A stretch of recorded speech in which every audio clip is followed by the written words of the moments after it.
죄악 때문에 탄식하는 사람을 찾으십니다 라고 하는 큐티 제목으로 말씀을 나누겠습니다. 8장부터 이어지는 에스겔이 바벨론의 포로로 끌려갔을 때 하나님께서 환상을 보이시는데 1600km 정도 떨어져 있는 바벨론 그발강가에서 예루살렘까지 환상 중에 에스겔을 하나님이 이끌어 오시죠. 그리고 어제 8장에서는 예루살렘 성전 안에 곳곳에 질투의 우상이 세워져 있는 안타까운 모습과 그곳에서 대제사장을 비롯한 중요한 자들이 다 우상을 숭배하고 있는, 그리고 모든 이스라엘 백성들도 그 질투의 우상을 섬기고 죄악을 행음하는 그러한 모습들을 보여주고 있었어요. 한마디로 이스라엘 남유다 백성들이 하나님은 어디 계시냐, 하나님이 왜 우리와 함께하지 않느냐고 탄식을 하고 있었지만 하나님은 말씀하시는 거죠. 너희들이 나를 쫓아낸 게 아니냐, 내가 어떻게 너희와 함께 할 수가 있느냐, 너희가 성전 곳곳에 수많은 우상을 갖다 놓고 벽에 그려놓고 그 우상에게 제사하는, 그러면서 행음하고 있는 그 현장에 당신이 어떻게 그곳에 함께 할 수 있냐고 이야기하시는 거죠. 하나님을 쫓아낸 장본인은 남유다 이스라엘 백성들이라고 이야기를 한 것이죠. 고린도서 6장에 하나님의 성전이 우리 자신이라고 이야기했고, 우리의 육체가 하나님의 영이 거하는 성전이라고 이야기했기에 우리 또한 마찬가지다라고 하는 거죠. 우리 안에, 우리 마음 곳곳에 하나님보다 더 사랑하는, 앞세우는 그 무엇이 있다고 한다면 소중한 건 이해하겠으나 하나님보다 더 중요하다고 생각하는 우선순위와 가치 면에서 하나님을 제일로 하지 않는다면 우리 안에도 남유다 이스라엘 백성들과 같은 그러한 안타까움이 있다라고 하는 것이죠. 오늘 9장에서는 예루살렘 성전뿐만 아니라 예루살렘 성읍 전체도 하나님의 진노의 대상이 될 수밖에 없음을 이야기하고 있어요. 당연히 예루살렘 성전에 와서 제사하는 자가 누구겠습니까? 그렇죠. 이스라엘 백성들, 남유다 백성들이죠.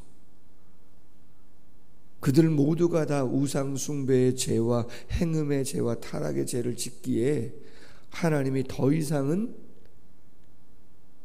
가만히 계실 수가 없기에 그들에게 진노를 쏟아 부으시는 것이죠. 환상입니다. 환상입니다. 어떤 의미일까? 자, 1절 이하에 그가, 하나님께서 큰 소리로 에스겔의 귀에 외쳐 이르십니다. 이 성읍을 관할하는 자들이 각기 죽이는 무기를 손에 들고 나오게 하라. 관할하는 자들, 성읍을 지키고 보호하는 임무를 맡은 자들이죠. 학자들은 말합니다. 천사들이다. 그런데 상징이다. 누구를? 장차 예루살렘을 완전히 파멸을 시킬 바벨론의 군사들이다. 1차 침략이 있었고 2차 침략이 있었지만 아직 완전히 멸망한 건 아니잖아요. 완전한 멸망은 BC 586년이었기 때문에 이제 그들이 예루살렘에 몰려올 거라는 거죠. 예루살렘 성읍을 완전히 초토화시킬 엄청난 무기를 가지고 올 것이다라고 하는 것을 보여주고 있는 것입니다. 내가 보니 6사람 북향한 윗문길로부터 8장 14절에 보면 질투의 우상이 세워진 그곳으로부터 각 사람의 손에 죽이는 무기를 잡고, 그 중에 한 사람은 가는 배 옷을 입고 제사장의 옷을 입고 허리에 서기관의 먹그릇을 찼더라. 놋제단 곁에 섰더라 이야기합니다. 자, 그리고 나서 4절에 이야기합니다. 그 서기관의 먹그릇을 찬 사람을 불러서 예루살렘 성읍 중에 순행해라, 돌아다니라 이 말이죠. 그 가운데서 행하는 모든 가증한 일로 말미암아 탄식하며 우는 자의 이마에 표를 그리라. 여러분, 하나님이요 진노하셔도 긍휼을 입는 자가 있어요. 요한계시록의 말씀을 우리가 보지 않았어요? 수요 영성 예배 때마다 요한계시록을 요새 나누고 있는데, 거기에 보면 손목과 이마에, 그렇죠, 표가 있는 자가 있습니다. 어린 양의 이름과 하나님의 이름이 새겨진 표가 있는 사람들이 있다고요. 요한계시록 14장에 보면 시온산, 새 예루살렘, 그곳에 14만 4천 명이 있는데, 환난받는 이 세상에서 그리스도의 옷으로 피로 깨끗함 받은 자가 14만 4천 명인데 상징인 숫자죠. 그러나 그들의 손목과 이마에 뭐가 있어요? 표가 있단 말이죠. 그들은 하나님의 진노가 이 세상에 내림에도 불구하고 하나님이 구별하여서 구원한 자들이라고 되어 있음을 보게 되어집니다. 근데 여러분, 그리스도의 이름과 하나님의 이름만 새긴 사람만 있습니까? 아닙니다. 짐승의 표를 받은 자들도 있습니다. 666이라고 하는 적그리스도, 절대적인 세상의 권력을 가지고 교회와 그리스도인들을 핍박하는 그 적그리스도가, 그렇죠, 표를 받게 하는 것이죠. 중간지대는 없다고 봐야 됩니다. 신앙생활 속에 하나님을 온전히 섬기든 주인으로 섬기고 하나님을 위하여 살아가든, 아니면 내가 주인 되고 세상의 것을 좋아하며 그렇게 살아가든, 둘 중에 하나인 것이지 중간지대는 없다 이 말인 거죠. 마태복음 13장 49절 이하에 세상 끝에도 이러하리라. 천사들이 와서 의인 중에서 악인을 갈라내어 풀무불에 던져 넣으리니 거기서 울며 이를 갈리라. 양이냐 염소냐지 다른 것은 없는 것이죠. 정말 예수를 구주로 믿고 주인 삼아 그렇게 살아가느냐, 아니면 내가 주인 되고 세상을 짝하며 그렇게 살아가느냐, 다른 것이죠. 오늘 말씀에 보면 이런 말씀이 있어요. 6절 말씀에도 늙은 자와 젊은 자와 처자와 어린아이와 여자를 다 죽이되 이마에 표 있는 자에게는 가까이 하지 말라, 그렇게 돼 있단 말이죠. 성읍을 완전히 초토화시킵니다. 그런데 누구는요? 이마에 표를 받은 그 사람들은 누굽니까?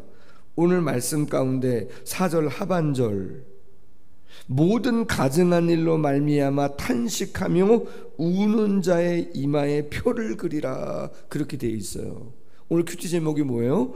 죄악 때문에 탄식하는 사람들을 찾으십니다, 아닙니까? 이 무더위에 새벽 예배 오시고, 할렐루야, 휴가인데도 오시고 대단합니다. 영상으로나마 예배 드리시고, 내 개인만을 위하여 기도하는 건 아니잖아요. 중보기도 하시고, 부서를 위해서, 기관을 위해서, 새가족을 위해서, 어르신들 위해서, 어린아이들 위해서, 여름 사역을 위해서, 사명 감당을 위해서, 공의와 정의를 위해서. 아멘. 어제 월요일이었는데요. 제가 노예 목사님들하고 한 3분 정도, 4분 정도 통화했어요. 솔직히 제 개인 일도 아니고 교회 일도 아닙니다. 저희 교회.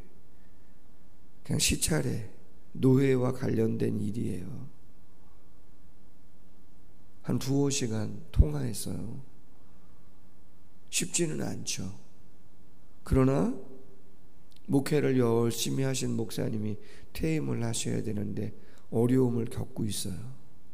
그 교회가 어려움을 겪고 있어요. 솔직히 제 개인 일은 아니고 우리 교회 일도 아니에요. 그러나 시찰위원회 한 사람으로 모른 채 하기가 쉽지 않아서 어떻게 하면 그 목사님과 그 교회를 평안하게 할 수 있을까? 조언도 얻고 도움도 청하고 마음들도 나누면서, 또 법을 어기면 안 되잖아요. 법은 지켜야죠. 여러분, 쉬운 일은 아닙니다. 내 개인의 일만도 아닙니다. 그러나 그렇죠. 오늘 본문에 보면 예루살렘을 향해서 하나님의 교회를 위해서 탄식하며 기도하는 그러한 자들이 있다는 거잖아요.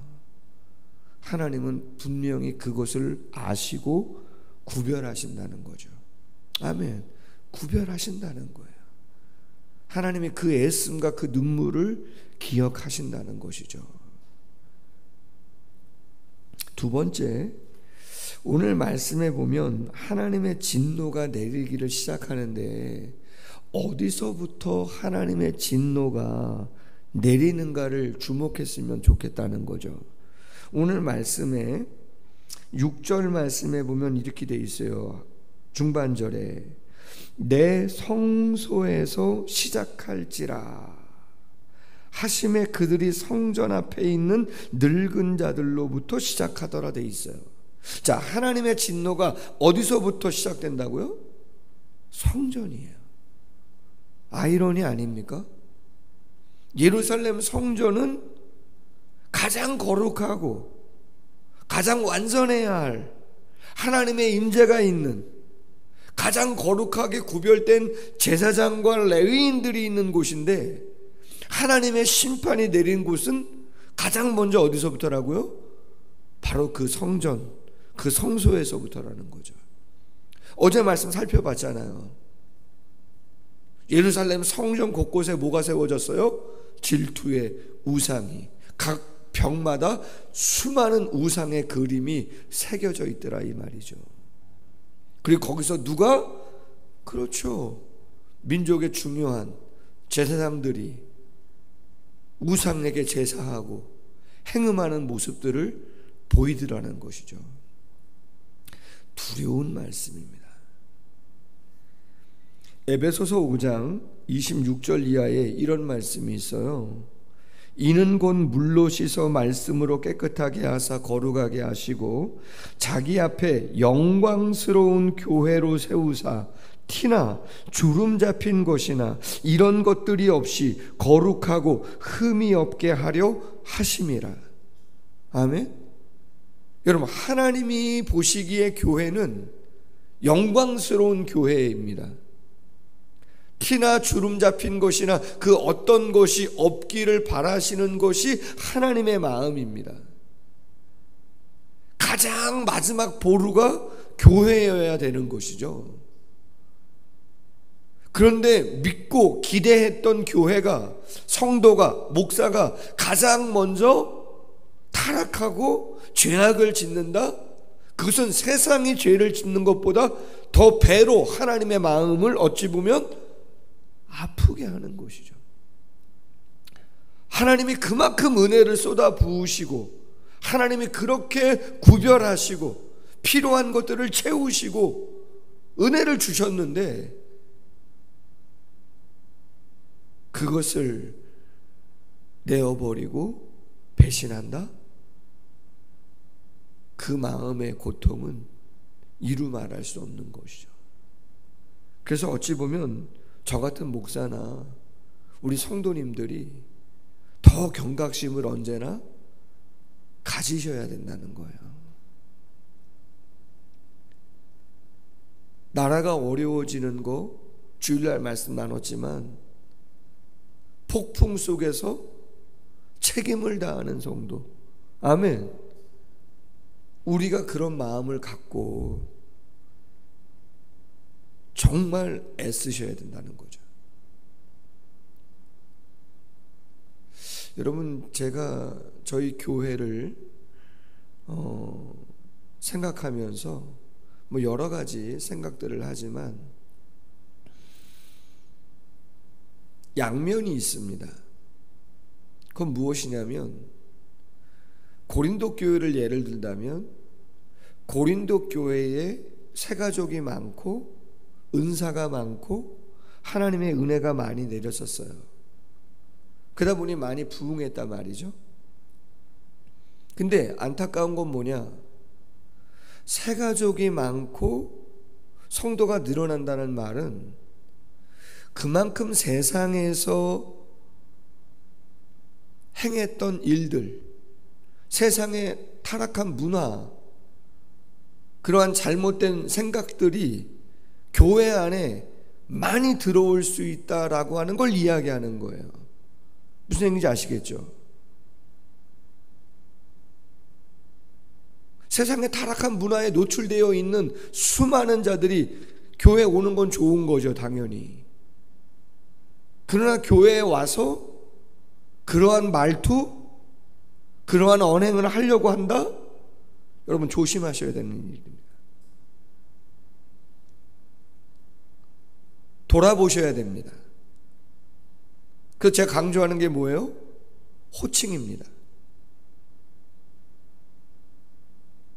한국은 유교 문화입니다. 나이가 중요하죠. 그러나 여러분, 교회는 나이대로 가는 게 아니고 교회는 뭐예요? 직분입니다. 목사가 있고 장로님이 계시고 권사님이 계시고 안수집사님 계시고 집사님이 계시고 성도님이 계십니다. 위계는 아닙니다. 직분입니다. 역할이죠. 다른 것이죠. 교회는 그렇게 호칭을 하셔야 돼요. 언니 동생? 그건 개인적으로, 사적으로는 모르겠지만 교회 공동체 안에서는 안 됩니다. 세상의 유머, 세상의 농담 절제하십시오. 왜? 교회는 그런 곳이 아니에요. 그렇게 만들어 가야 돼요. 교회의 문화가 가정으로 스며들어 가야 되고, 교회의 문화가 직장으로 스며들어 갈 수 있도록 우리가 노력을 해야지, 세상의 타락한 문화와 타락한 그러한 언행이 교회 안에 들어오게 한다? 여러분, 경각심 갖고 절제하셔야 된다. 그걸 지켜가셔야 된다. 가장 하나님이 주목하시는 곳은 교회다. 교회가 잘못하면 하나님이 가장 먼저 손대신다. 기억하셔야 된다, 이 말이죠. 그럼에도 불구하고 7절 이하에 보면 성읍이 치어지는 가운데에 에스겔이 8절에 이렇게 되어 있어요. 그들이 칠 때에 내가 홀로 있었는지라 엎드려 부르짖어 이르되, 아, 주 여호와여, 예루살렘을 향하여 분노를 쏟으시오니 이스라엘의 남은 자를 모두 멸하려 하시나이까. 에스겔의 탄식이죠. 에스겔의 중보기도죠. 여러분, 교회는 죄인이 오는 곳이라고 말씀드렸고, 그렇게 연약한 자들이 오는 곳입니다. 그러나 말씀드린 것처럼 교회는 하나님의 임재가 있는 상징적인 처소이기에 예배당, 교회 공간 안에서 내 자신 또한 마찬가지로 그렇게 거룩을 위해서 애써야 되지만, 한편으로는 또 어떤 모습이 있는 거예요? 그렇죠. 그들을 품어주려고 하는, 이해하려고 하는, 안타까워하는 그러한 마음이 함께 있는 것이죠. 출애굽기 32장에 모세가 십계명 받을 때 내려오지 않자 아론을 위시로 해서 금송아지 만들어서 난리를 치고 있었습니다. 하나님이 진노하셨습니다. 3,000명 정도가 죽어가는 상황입니다. 출애굽기 32장 32절에 모세가 중보기도 합니다. 이제 그들의 죄를 사하시옵소서. 그렇지 아니하시면 원하건대 주께서 기록하신 책에서 내 이름을 지워버려 주옵소서. 놀라운 중보기도 아니겠어요? 책임은 누구에게 있어요? 성도들이 잘못한 책임은 담임 목사에게 있는 거죠. 참 어려워요. 어느 정도 강도로, 어느 타이밍에 어떻게 조언을 할 것인가 쉬운 일이 아니죠. 구역에서, 부서와 기관에서 어려운 일이 있을 때 기관장 되시는 분들이, 그 구성원들이 그 일에 대해서 어느 정도 강도로 어떤 타이밍에 어떻게 그 일을 처리할 것인가 결코 쉬운 일이 아니죠. 분명한 것은 그것이 죄악이라면 묵인할 수가 없는 거죠. 왜? 이곳은 하나님의 교회이기 때문에. 우리가 주인이 아니잖아요. 그러나 또 한편으로는 뭐예요? 긍휼의 마음이 필요하죠. 긍휼의 마음이 필요해요. 그래서 함께 울고 함께 아파하고 함께 부족함을 나누면서 하나님 앞에 가는 것이죠. 할렐루야. 에스겔의 마음인 것이죠. 마지막 하나 9절 이하에 보면 이런 말씀이 있어요. 하반절에 그 성읍의 불법이 찼다. 이 땅을 버리셨다. 보이지 아니하신다. 사람들이 이야기하지만 죄악이 찼어요. 더 이상은 불쌍히 여기지 않고 긍휼을 베풀지 않고 행위대로 하나님이 갚으시겠다고 이야기합니다. 고린도후서 6장 2절 보라 지금은 은혜 받을 만한 때요 보라 지금은 구원의 날이로다. 모든 건 때가 있는 거죠. 계속 가진 않아요. 기회는 계속 오지 않아요. 하나님이 우리에게 주신 기회가 언제까지일까? 하나님이 사인을 주시고 계신 거 아닌가? 그렇게도 생각해 보시고, 혹시라도 내가, 우리 공동체가 돌이켜야 할 일이 있나? 조금 더 하나님 앞에서 기도하고, 하나님이 우리에게 표를 주셨으니 감사로 알고, 분명히 좁은 길을 가는 거기 때문에 쉽지 않지만 넉넉하게 하나님의 은혜로 잘 감당할 수 있는 모두가 되시기를 주님의 이름으로 소원합니다. 기도하겠습니다.